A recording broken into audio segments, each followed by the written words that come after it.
OK? Oui. Bonjour tout le monde. On va se lever pour la vision, s'il vous plaît. Notre vision, our vision. Prescott et Russell continuera d'être une communauté unie par ses traditions et ses cultures, en marche vers la prospérité de tous ses citoyens. Lord, please shed light on our deliberations and our decisions. Help us to accomplish our work for the greater well-being of those we represent.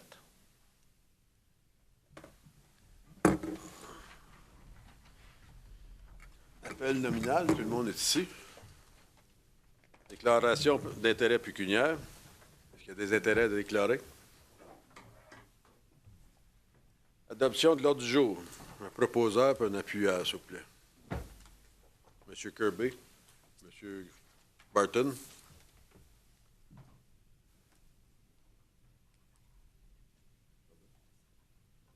Tout le monde en faveur? Merci.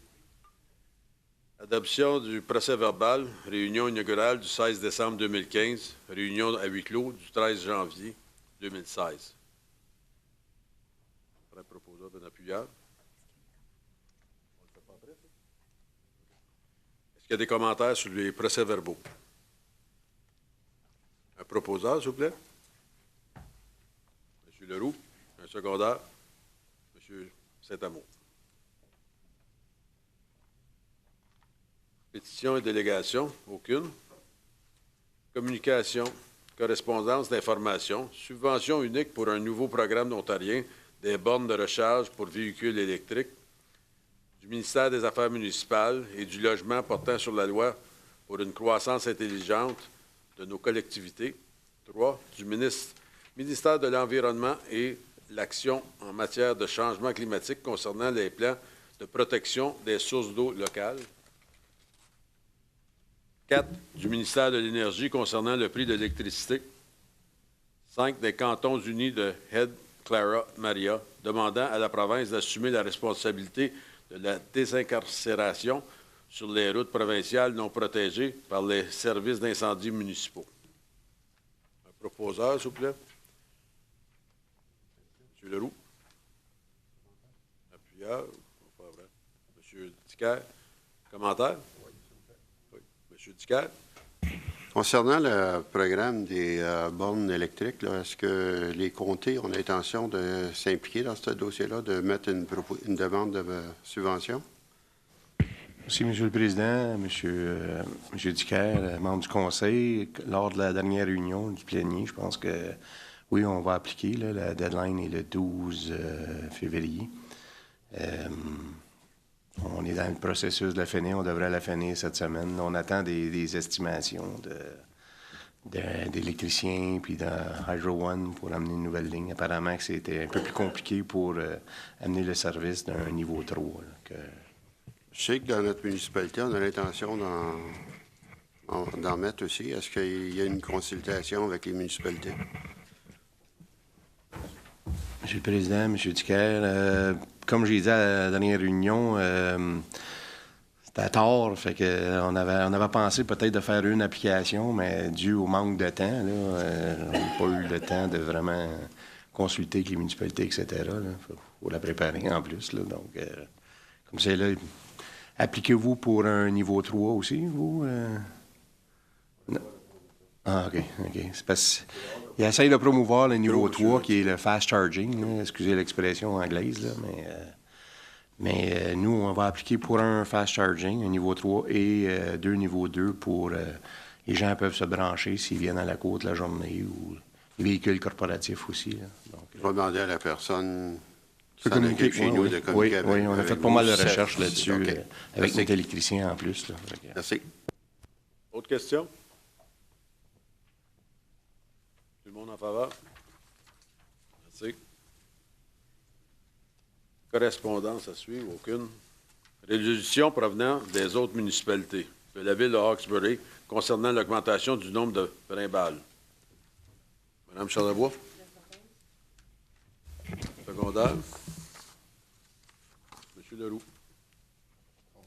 Tout le monde? Est-ce que quelqu'un d'autre qui... Oui, commentaire. Merci, M. le Président. Je pense que Pour ceux qui font de la pêche, ça fait longtemps, la pêche à blanche, là, le doré est en perte. L'affaire épouvantable sur la rivière des Outaouais, puis ajouter des brimbales supplémentaires pour qu'on ait le même règlement du Québec ne réglera pas la situation. Je pense qu'il y a du gaspillage qui se fait comme c'est là, puis il faut contrôler si on veut garder cet attrait touristique-là dans notre au comté. Je ne suis pas contre la deuxième résolution, mais la première, moi, je suis contre. Tout le monde en faveur?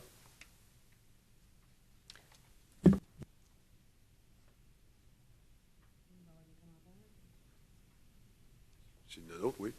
Envoyez fort. La résolution avait été apportée à la table du Conseil par le conseiller Yves Paquette, qui fait beaucoup de pêche, un amateur de pêche.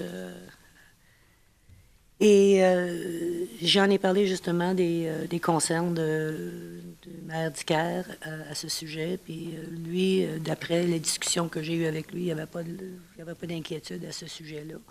Le Conseil, comme vous le savez tous, la rivière des Outaouais, la pêche sur l'hiver, c'est quand même assez populaire. Il y a des villages quasiment qui se développent tout le long de la rivière des Outaouais, sur les deux côtés de la rivière. Alors, nous, on trouve que c'est bon pour le tourisme. On trouve aussi que c'est bon pour les locaux, les personnes, les amateurs de pêche de la région. Alors, et puis, on demande que ce soit équitable pour les deux côtés. Alors, je laisserai ça de même. Mais j'apprécie quand même les commentaires de M. Ducal. Autre commentaire? En faveur? Contre? Monsieur le Président, hein? Monsieur le Président, Oui. c'est pas clair pour moi qui vote pour puis qui Non. vote contre. Il y en a des membres qui n'ont pas levé ni d'un bord ni de l'autre. Là, on recommence. Comme greffier adjoint, il faut que je vous dise que les maires et Mme la maire, il faut que vous vous prononciez un ou l'autre. S'ils sont levés, ils ne sont pas levés autres. Là. On va recommencer. Ceux en faveur. 2. Ceux contre. 6. Alors, on a fait mieux cette fois-ci. Il va falloir se pratiquer, Monsieur le Président, après la Ça réunion. doit être ça. C'est le commencement de l'année. Là, les fêtes qui n'ont pas passé les fêtes encore. Là. De la ville de Hawkesbury concernant les limites frontalières de la rivière des Outaouais. Madame Charlebois, avez-vous une précision?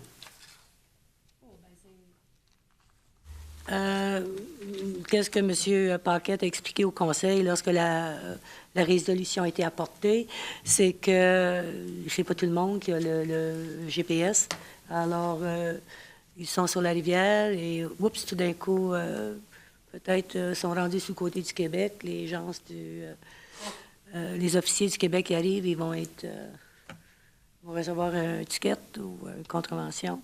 Alors, ils demandent que ce soit pour la province ou que ce soit émis pour la province où ce qu'il demeure.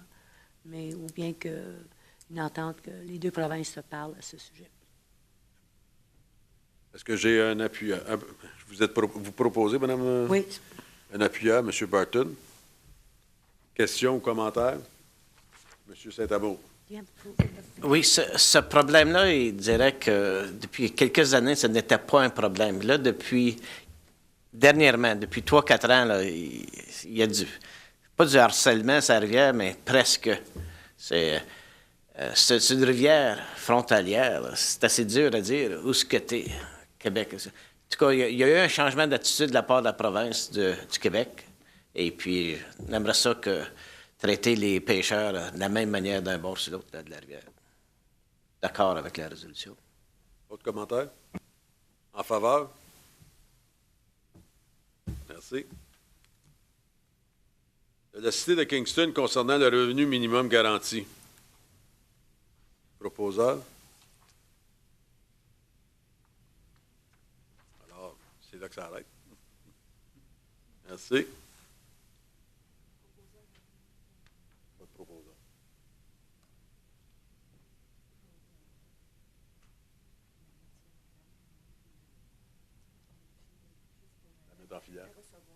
À recevoir, mettre en filière. M. Leroux. Secondaire, M. Dicker. Tout le monde en faveur. Merci. De la municipalité de East Ferris proposant que lors de chaque transaction immobilière, les avocats devront obtenir les rapports de propriété délivrés par la municipalité au sujet de la conformité du zonage et aux ordres d'exécution en suspens en ce qui concerne les codes des incendies et du bâtiment. Un proposeur, s'il vous plaît. M. Dicker. Secondaire. M. Leroux. Questions? Commentaires? On ne parle pas dans la résolution d'un montant qui sera chargé pour cela. Et ça demande, j'ai déjà fait ce genre de recherche-là. Et ça prend beaucoup de temps. Le zonage, confirmer le zonage, confirmer les arrérages de taxes, confirmer le tout et le tout et le tout. Alors, à moins qu'il y ait un montant exigé par la municipalité ou dans la résolution que je ne vois pas, moi, je ne peux pas appuyer ça. Parce que ça va demander beaucoup de travail. Est-ce que chaque municipalité ne pourrait pas charger le montant qu'ils veulent, eux autres mêmes? Oui, mais comme c'est là, si les avocats le demandent, quand ils vont faire leur certificat de taxe, ou bien la plupart des avocats vont le demander c'est quoi le zonage, ou est-ce que ça conforme au règlement de zonage. Dans des cas, ça demande. Alors, puis ils sont chargés en conséquence. Mais là, ils veulent que ça soit exigé, puis on ne parle pas de frais, là, on ne parle pas de rien. Alors, c'est pas clair dans la résolution. Alors, si on appuie la résolution comme telle, il n'y a pas de question de charger quoi que ce soit, que j'ai vu, là. Alors, s'il aurait dit, puis que ça soit chargé, ou que ce soit, tu sais, que la municipalité soit allouée un montant, mais je n'ai pas rien vu de ça dans la résolution. Alors, ça, c'est pourquoi je n'appuierai pas. Vous, M. Parisien, avez-vous un commentaire là-dessus? Monsieur le Président, membre du Conseil, ça, c'est de juridiction locale. Nous, au comté, on ne traite pas avec ça du tout. Fait que je ne suis pas vraiment au courant de ça. Tant qu'à moi, c'est la municipalité même qui va décider quel montant qu'ils vont charger pour ça, là. Oui, mais ça, c'est eux autres. C'est pour approuver eux autres. Une fois que c'est approuvé, c'est à nous autres de décider qu'est-ce qu'on va charger. M. Barton? Monsieur le Président, simplement pour dire qu'on devrait appuyer le canton d'East Ferris. Ça ne nous dérange pas. You would think that lawyers would do that as a matter of practice, but I guess they don't do it everywhere.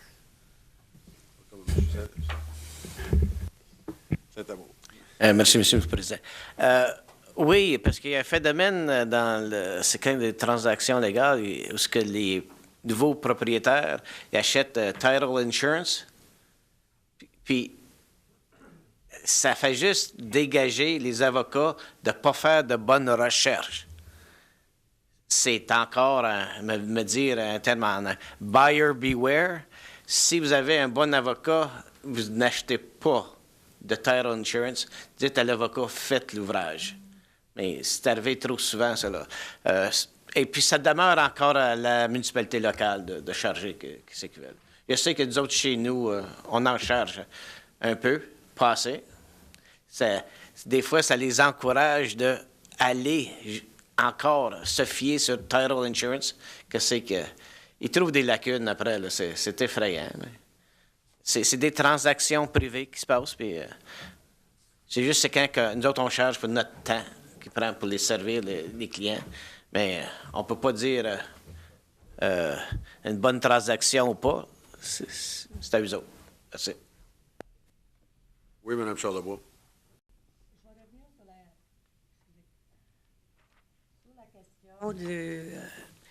In concerns with issues regarding zoning and code compliance prior to the sale and transfer of land can result. Il y a un problème aussi là-dedans parce que il y a des maisons qui ça fait longtemps qu'elles sont construites. C'est avant qu'il y ait le zonage, puis est-ce qu'ils do they comply? Ton officier de construction ne pourrait pas le dire. C'est une maison qui a été bâtie dans les années 40, là, 30-40, là. Dans ce temps-là, il n'y avait pas de règlement de zonage, il n'y avait pas de la construction, c'était comme ça, là. Depuis ce temps-là, il y a le Building Code. Alors là, ici, là, il y a des cas où ils ne répondent pas, parce qu'ils ne savent pas. Puis si le monsieur, il n'a pas fait faire un site plan, Alors, tu ne peux pas mesurer, tu ne peux pas savoir combien loin il est de la ligne. Puis le permis de construction, on n'a pas parce que ça a été bâti dans les années 40-50. Alors, ça, il y a beaucoup il y a beaucoup d'autres d'informations qui se ramènent à ça, là. Alors, s'il exige ça, imaginez-vous si ton directeur de ton urbaniste, il n'est pas capable de dire « Ah, ça va être legal non-conforming. Est-ce que le bâtiment il était bien construit? » Je ne sais pas, il n'y avait pas de permis de construction dans ce temps-là. Il va-tu aller inspecter? Alors, c'est rendu que c'est beaucoup de choses. Mais je comprends qu'est-ce que vous dites. Les avocats, comme c'est là, on a tous eu des expériences quand on a acheté des maisons. Acheter une maison, tout est beau. Tu viens pour la vendre, oups, c'est plus proche de la ligne qu'on pensait, ça va prendre dérogation mineure. Bien, alors, c'est... La municipalité, on ne pourrait pas garantir que tout est conforme, Monsieur le préfet, dans certaines circonstances. Et puis là, on demande que la province, plus ou moins, exige qu'on le fait. Alors, je pense que c'est quelque chose qu'on devrait ramener aux municipalités, chaque conseil, ou demander à nos officiers de construction, notre urbaniste et greffier aussi, là, parce que c'est eux autres qui signent, ou le trésorier qui signe ces documents-là, s'ils sont confortables avec ça. Alors, ça, c'est ça que je vous propose. Monsieur le Président, j'ai relu là, la résolution, là, puis je vais me risquer, là, puis je pense que ça fait directement rapport à ce que M. Saint-Amour vient de dire pour le title insurance, parce que si vous regardez le 3e et le 4e whereas, and whereas the municipality of East Ferris has seen a reduction in the numbers of such requests being made by solicitors and real estate agents for property sales, indiquant qu'il y a du title insurance, and whereas failure to identify and address concerns and issues regarding zoning and code compliance prior to the sale and transfer of land can result in an increased demand on municipal resources and increased costs for property owners. Si on lit entre les lignes, ça semble dire que parce qu'il y a du title insurance, l'ouvrage n'est pas fait par les avocats, puis à ce moment-là, les municipalités reçoivent en dehors du contexte de la transaction beaucoup de requêtes qui, normalement, auraient probablement été payées d'une façon quelconque auparavant. Parce que quand il y a du title insurance, ou quand il n'y en a pas plutôt, quand vous dites à votre avocat, tu vas faire les recherches, moi, j'en prends pas de title insurance, ça devient des déboursés, ça. Ça veut dire que si l'avocat fait une recherche par l'entremise de quelqu'un qui fait ça, c'est toi qui vas le payer comme acheteur. Si tu prends du title insurance, tu dis, ben je pense que tout est correct, ça va me coûter un peu moins cher. Puis après qu'il y a des problèmes, bien là, on commence à envoyer des requêtes aux municipalités. Je pense que c'est ça l'intention, c'est de s'assurer que l'ouvrage est fait comme il faut pour pas, si vous voulez, là, rendre la vie plus difficile à votre personnel. M. Leroux. Merci, Monsieur le Président. Je pense que la lettre a été envoyée comme titre d'information. La résolution comme telle ne nous demande pas de faire rien du tout. Ça simplement dire qu'à la fin, que le rapport est envoyé à toutes les municipalités en Ontario. So, je propose qu'on le reçoive, puis ça finit là. Merci. Alors, proposé par M. Leroux, appuyé par Mme Charlebois. Tout le monde en faveur? Merci.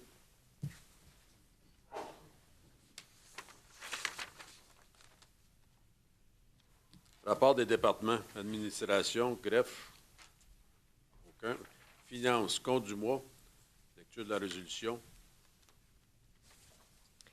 Qu'il soit résolu que le Conseil ratifie les listes des salaires et des comptes payés suivants. Salaire du mois de novembre 2015 au montant de 2 515,80 et les comptes du mois de novembre et décembre, pages 1 à 21. Numéro 1 à 674 au montant de 6 136 613,74. Est-ce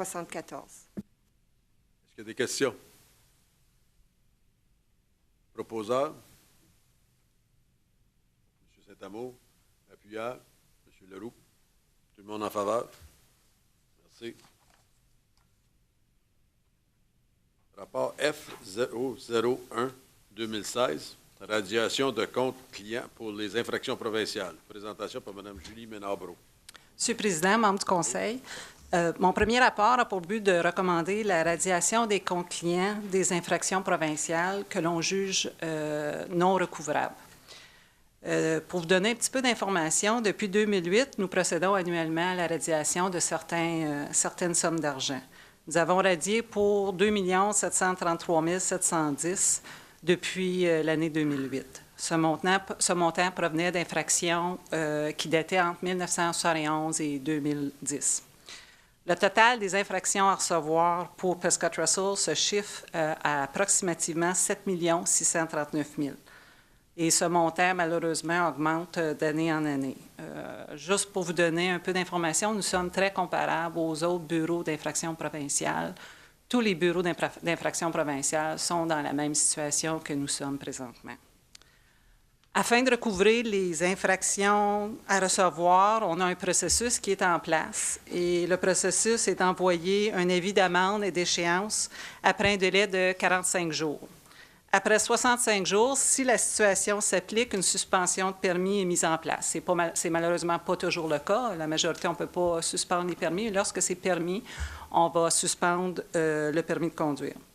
Un avis final est envoyé après 90 jours. Et puis, après 120 jours, les infractions qui n'ont pas été collectées sont envoyées à l'agence de recouvrement. En moyenne, au cours des 2 dernières années, les agences de collection avec lesquelles on fait affaire nous ont permis de recouvrer environ 226 000 $ par année. Nous estimons les comptes non recouvrables. Nous avons estimé, nous avons passé au travers de tous les sommes que nous avons à recevoir et nous avons estimé les comptes non recouvrables provenant de compagnies qui n'existent plus, d'individus qui sont décédés. Et ce montant monte à 25 149 et ça représente 11 comptes qui ont été identifiés ainsi. Nous avons malheureusement beaucoup d'autres sommes à recevoir pour un montant total de 3 082 062.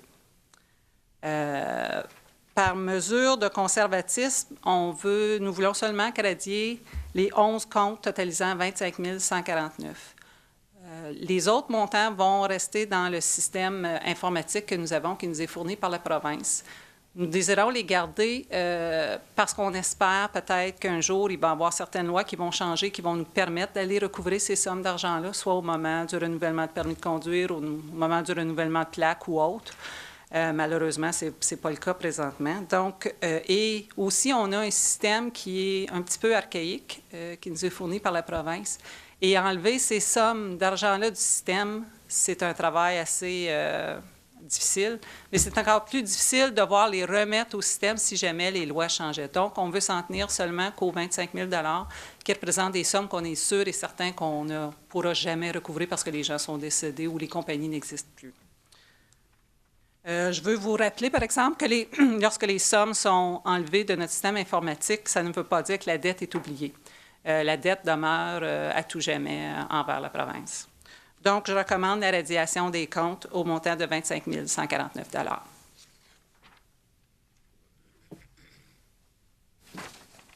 Attendu que le Conseil a pris connaissance du rapport F001-2016, radiation de comptes clients applicables aux infractions provinciales, attendu que le Conseil reconnaît l'importance de radier les comptes clients considérés comme non recouvrables dans le réseau intégré d'information sur les infractions et pour lesquels nous avons le pouvoir de radier.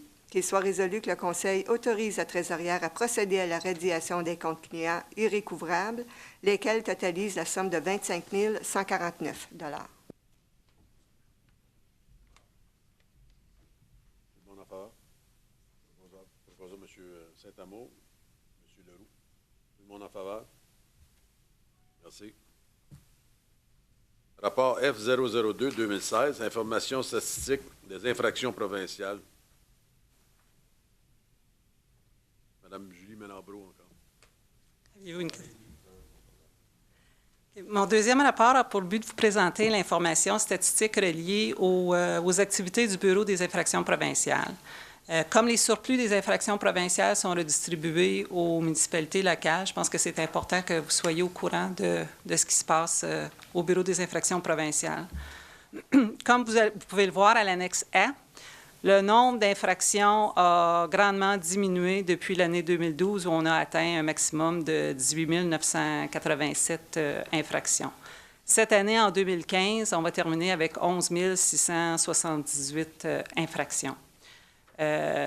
Donc, puisque le nombre d'infractions diminue, les revenus diminuent également. On est passé de 2 625 000 à 1 950 000 cette année, qui est quand même une baisse assez substantielle.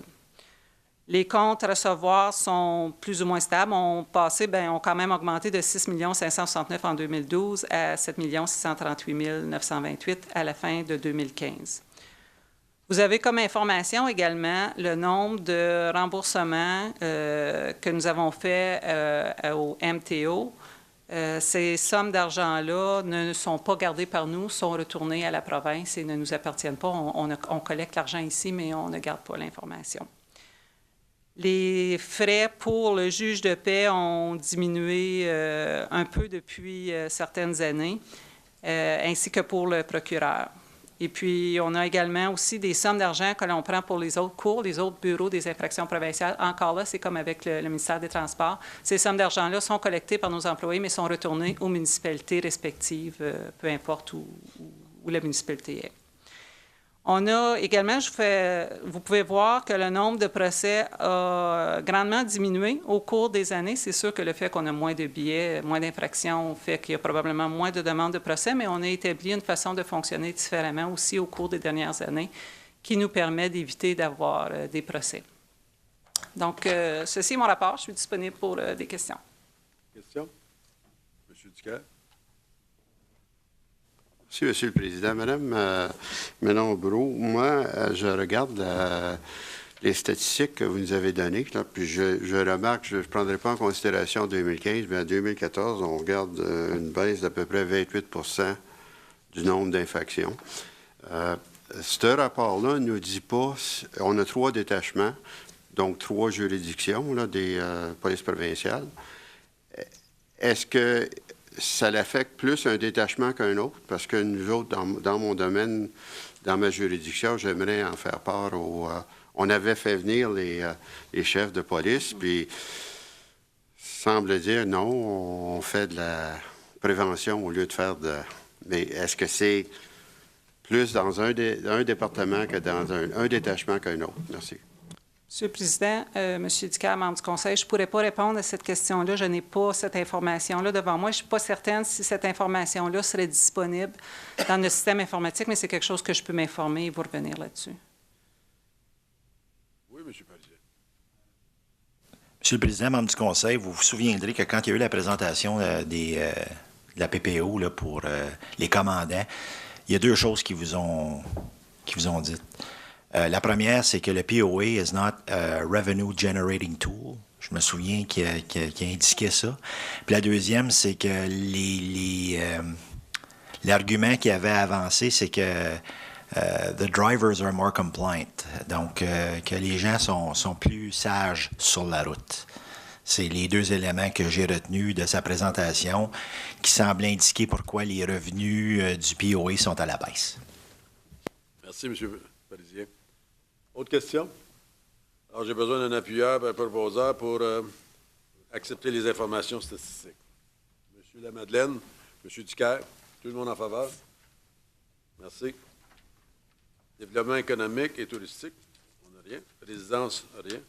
Ressources humaines, rapport RH 001-2016, révision des taux de kilométrage au 1er janvier 2016. M. Roy. Merci beaucoup, M. le Président. Chers membres du Conseil, vous vous rappellerez qu'il y a 2 semaines, je crois, c'était au plénier, on a discuté de ce sujet-là. Comme je vous mentionnais, à ce moment-là, les taux sont sortis au mois de décembre. À chaque année, dans le fond, le gouvernement fédéral sort ces taux-là. Puis nous, depuis aussi longtemps que l'informatique existe et qu'il y a accès au rapport, on suit à chaque fois le maximum permis avant que ça devienne un revenu imposable.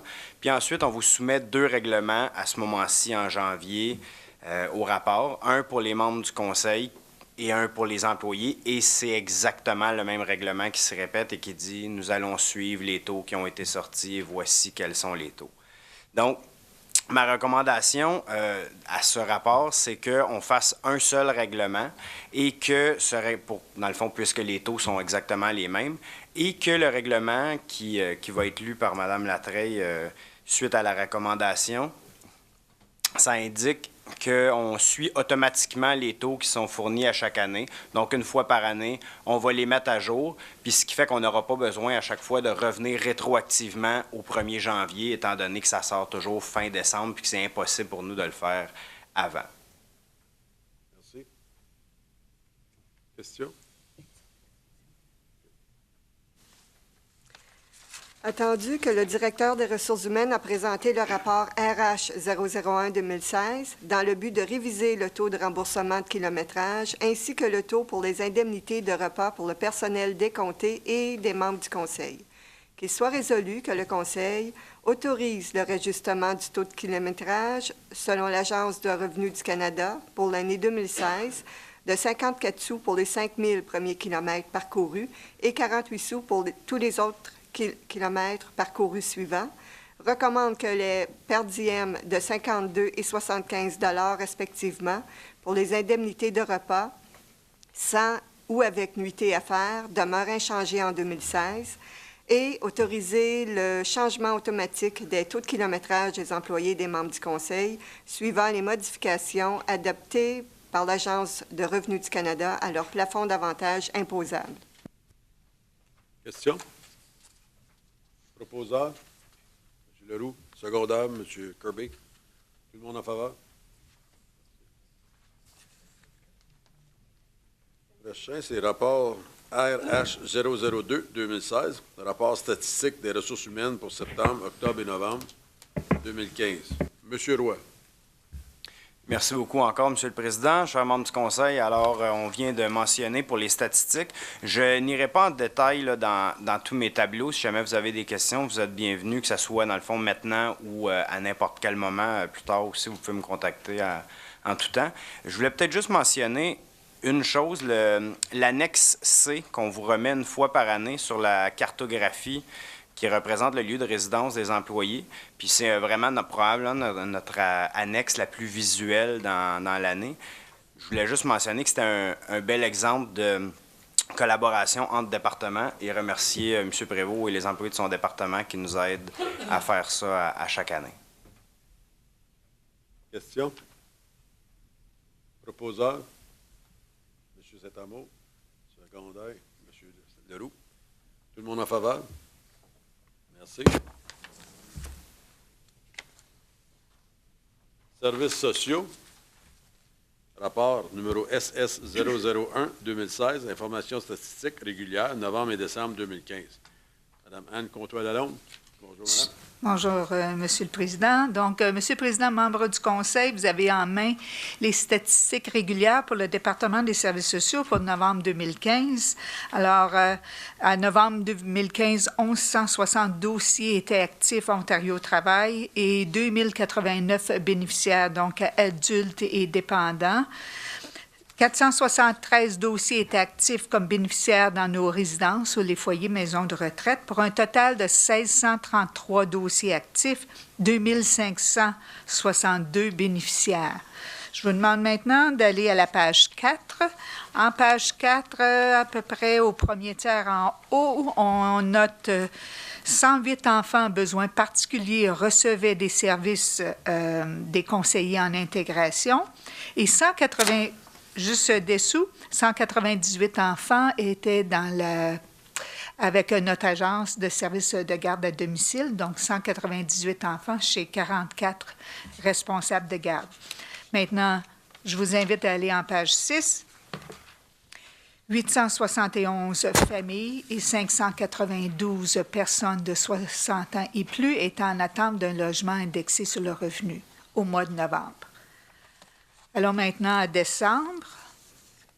Donc, en décembre, 1191 dossiers Ontario Travail et 2120 bénéficiaires adultes et dépendants. 478 personnes étaient dans nos centres d'accueil. Aucun en décembre, on n'avait aucun sur la liste d'attente, pour un total de 1669 dossiers et 2598 bénéficiaires. En page 4,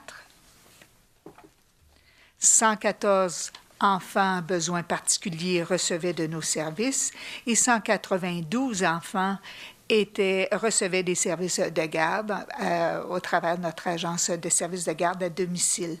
Maintenant, en page 6, 858 familles et 572 personnes de 60 ans et plus étaient rapportées attendre pour un logement indexé sur le revenu. Monsieur le Président, membres du Conseil, ce sont les statistiques pour novembre et décembre 2015. Question? Madame Charlebois? Je m'excuse, Madame Comtois-Lalonde, de ne pas vous avoir appelé d'avance pour la question que je vais vous poser. On sait qu'il y avait des argents disponibles pour réparer les édifices ou de convertir des édifices en appartements à prix modique. Est-ce qu'on a eu des demandes l'année passée pour de contracteurs à travers des comtés? Madame Charlebois, membre du Conseil, dans les argents qu'on avait reçus de subvention, il avait été décidé que ces argents-là allaient être dirigés vers du supplément de loyer, de la location de logements, réparation pour maisons privées, mais pas pour des entreprises. Plaisir.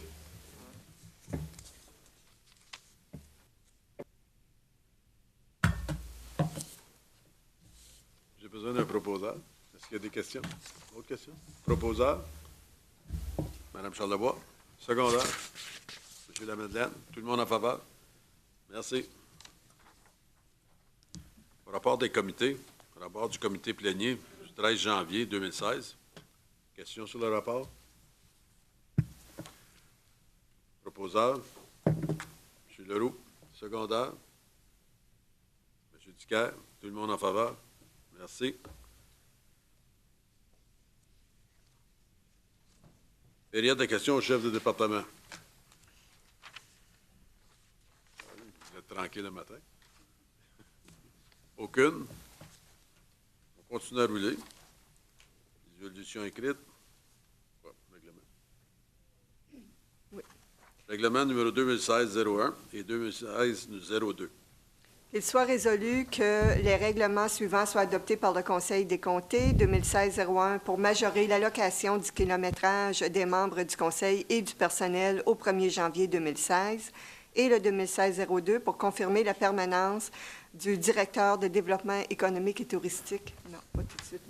On va aller seulement avec 2016-01 parce que le 2016-02, c'est pour huis clos. Je peux peut-être vous aider, Monsieur le Président, Madame Lagraffière. Si on fait sujet à huis clos, là, Monsieur le Président, là, le sujet numéro 1, je le retire de l'ordre du jour. Je n'ai rien à dire dans ce volet-là. J'en ai parlé au plénier, mais je n'ai pas d'informations additionnelles. Puis pour le rapport DG 001-2016, à moins que vous n'ayez des questions, on n'est pas obligé d'aller à huis clos non plus. Donc, vous pourriez procéder avec la résolution et les règlements, à moins que vous vouliez y aller à huis clos. Tout le monde correct avec ça? C'est bon. On continue. Alors, le 2016-02 pour confirmer la permanence du directeur de développement économique et touristique. Est-ce qu'il y a des questions? Un proposeur, M. Leroux. Secondaire, M. Lamadeleine. Tout le monde en faveur? Merci.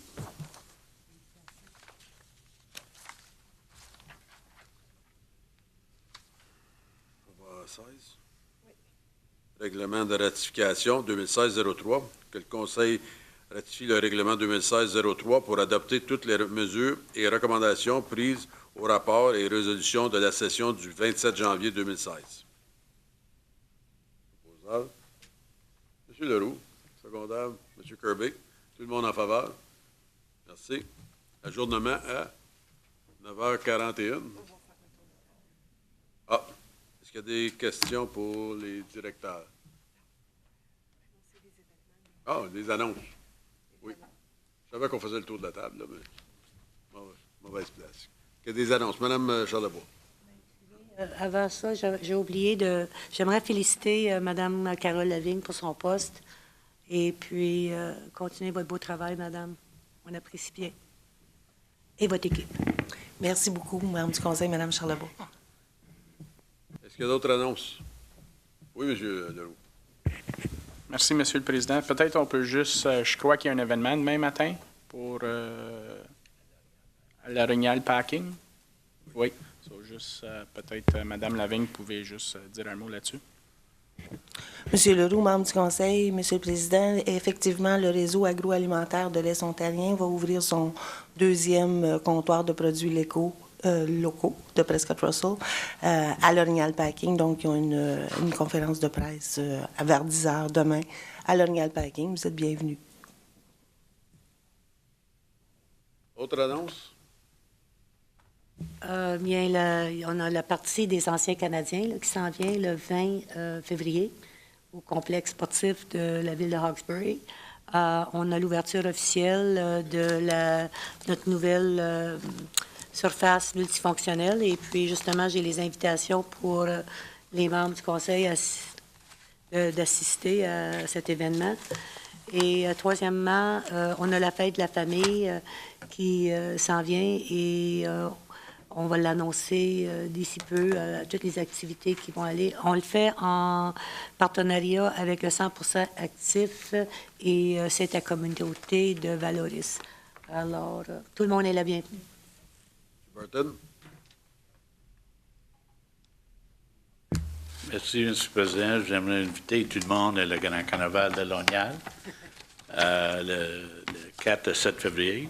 It's a winter carnival. It's always very well organized and well attended by the people in the region. So if you want to come and have a good time, we appreciate having you here. Not this weekend coming, but the next weekend. Thank you. Moi, si vous avez rien à faire cette fin de semaine, il y a un gros carnaval à Saint-Pascal-Bellon.